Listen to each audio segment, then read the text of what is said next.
بسم اللہ الرحمن الرحیم۔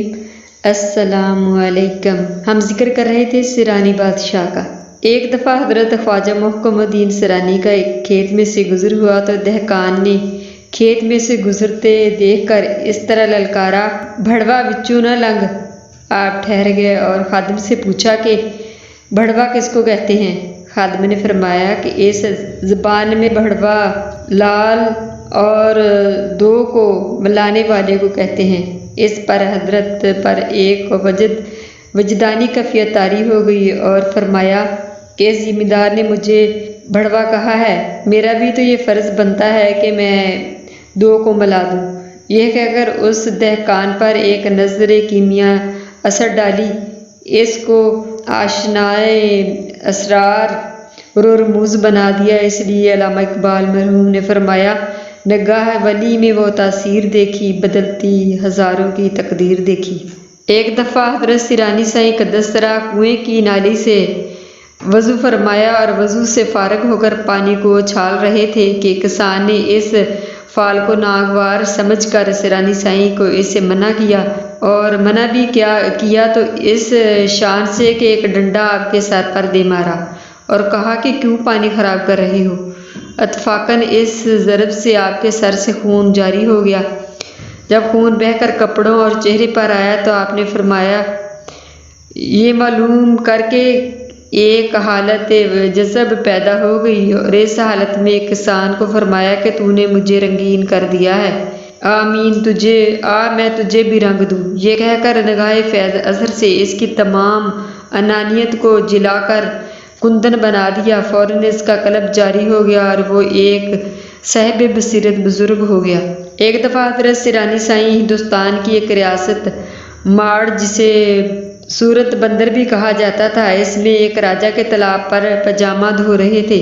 تالاب کے نگہبان نے آپ کو تالاب پر پاجامہ دھونے سے منع کیا، لیکن آپ نے کوئی توجہ نہ دی۔ نگہبان شکایت لے کر راجا کی طرف روانہ ہوا۔ راستہ میں راجا کا لڑکا مل گیا جو کہ شکار سے واپس آ رہا تھا۔ نگہبان نے اس سے شکایت کی کہ ایک آدمی تالاب کو خراب کر رہا ہے، منع کرنے سے بات نہیں آتا۔ راجا کا ایک لشکر لے کر تالاب پر پہنچا اور حضرت صاحب کو کہنے لگا، کیوں ناجائز کام کیا ہے؟ آپ نے سر اٹھا کر راجا کے لڑکے کی طرف دیکھا۔ حضرت صاحب کا دیکھنا تھا کہ راجا کے لڑکے اور اس کے امراؤں نے منہ سے بے اختیار کلمہ طیبہ جاری ہو گیا۔ حضرت صاحب شہر کی مسجد کی طرف روانہ ہو گئے۔ جب یہ سرگشت راجا تک پہنچی تو راجا بہت بڑا لشکر لے کر مقابلے کے لیے مسجد کے دروازے پر آ پہنچا۔ حضرت صاحب مسجد سے باہر تشریف لے آئے۔ لوگوں نے حضرت صاحب کی طرف اشارہ کر کے کہا، یہی ہے۔ راجا نے حضرت کی طرف دیکھا اور دیکھتے ہی منہ سے بے اختیار کلمہ جاری ہو گیا، سبحان اللہ۔ حضرت صاحب کا مرید ہوا، آج ہمیں وہ مسلمان باقی نہیں رہے۔ ایک شخص حضرت کی خدمت میں اور اکسیر اعظم کی پڑیا پیش کی، عرض کیا کہ لنگر میں کام آئے گی۔ حضرت صاحب نے فرمایا، اسے اپنے پاس رکھو، شام کو جب میں رفع حاجت کے لیے تشریف لے جاؤں تو اس شخص کو لوٹا لانے کے لیے فرمایا۔ رفع حاجت سے فارغ ہونے کے بعد ڈھیلا زمین پر دے مارا۔ پڑیا پیش کرنے والے آدمی کے گرد سونے کا ڈھیر لگ گیا۔ اسے فرمایا کہ فقیر کو سونے کی ضرورت نہیں، اگر تم کو ضرورت ہے تو جس قدر چاہو لے جاؤ۔ وہ شخص فوراً قدموں میں گر پڑا، اکسیر سازی سے توبہ کی اور مسلمان ہوا۔ خلیفہ محمد موسیٰ داجلی سے نقل ہے کہ ایک مرتبہ آپ دریا کے کنارے پہنچے، کشتی موجود نہ تھی۔ اتفاق سے ایک کشتی آ گئی جس میں برات تھی۔ کشتی والوں کی نظر حضرت پر پڑی تو فوراً کشتی لے آئے۔ حضرت صاحب نے عرض کی کہ آپ اپنے ہمراہیوں سمیت دریا عبور فرما لیں۔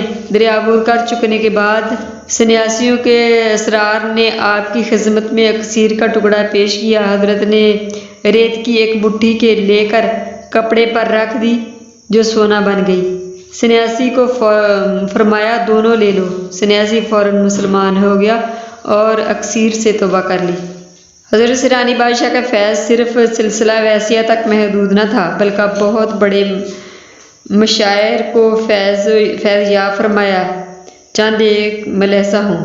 حضرت سچل سرمست کی ولایت کے بارے میں مختلف روایت ہے۔ ان میں ایک یہ بھی ہے کہ بہاولپور کے ایک بزرگ حضرت محکم الدین سرانی اس طرف سے گزرے۔ مولانا عبدالحق نے حضرت سچل سرمست کو ان کے خیر مقدم کے لیے بھیجا۔ حضرت محکم الدین سرانی نے ان کو دیکھ کر گھوڑا روک لیا اور کہا، آپ ہمارا استقبال کرنے آئے ہیں تو ہم بھی آپ کو تحفہ دیں گے۔ یہ کہہ کر آپ نے سرنگی سے ایک تار نکالا اور سچل کے سینے پر پھیر دیا۔ کہتے ہیں کہ اسی وقت سے آپ پر وجد و مستی کی کیفیت طاری ہو گئی، وہیں سے آپ کی شاعری کا آغاز ہوتا ہے۔ گویا حضرت محکم الدین سرانی نے ایک اشارے سے سچل کو سرمست بنا دیا۔ حضرت پیر سید محمد غفور شاہ صاحب رحمۃ اللہ علیہ لکھتے ہیں کہ حضرت خواجہ صاحب کا اس بستی جنڈو ماری یہاں حضرت پیر بھر چونٹی شریف پڑھتے تھے سے گزر ہوا۔ یا مکتب ہے، کسی کامل کی خوشبو آ رہی ہے۔ آپ نے فرمایا۔ خادم نے عرض کیا کہ ایک تھان کپڑوں کا لے کر طلبہ میں تقسیم کریں، پتہ چل جائے گا کہ ایک طالب علم کو خادم بلا کر پیش کر رہا تھا۔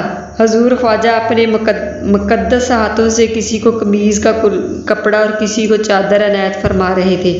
طلبہ ایک دوسرے پر سبقت لے جانے کی کوشش کر رہے تھے، لیکن ایک بچہ دور ایک گوشے میں کھڑا ٹکٹکی باندھے حضرت خواجہ کو دیکھ رہا ہے۔ سب طلبہ فارغ ہو گئے تو حضرت خواجہ نے اس بچے کو بلا کر چادر دینے کا ارادہ کیا۔ بچے نے عرض کیا، حضور میں تو ایسی چادر چاہتا ہوں جو نہ کبھی کہنا ہو، نہ کوہتا ہو، نہ پھٹے اور نہ ہی پھٹے۔ حضور خواجہ نے چادر عنایت فرماتے ہوئے کہا، یہ وہی چادر ہے، اور وہ چادر آج تک آستان عالیہ میں بھر چونٹی شریف میں موجود ہے۔ میری ویڈیو اگر آپ کو پسند آئے تو اسے لائک اور شیئر کریں اور سبسکرائب ضرور کر دیا کریں تاکہ میری ہر آنے والی ویڈیو آپ کو جلد حاصل ہو سکے۔ اللہ حافظ۔